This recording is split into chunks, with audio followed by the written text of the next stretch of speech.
Good morning friends. ఈరోజు మంచు ఎలా ఉన్నదంటే, ఈ మంచుని చూస్తుంటే కాశ్మీర్ మా ఊరు అనిపిస్తుంది. చూడండి.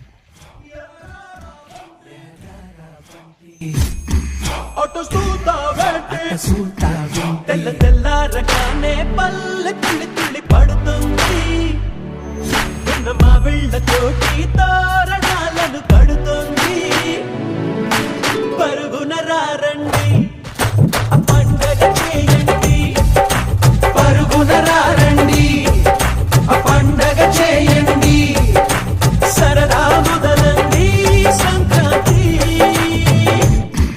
ఎహలేరా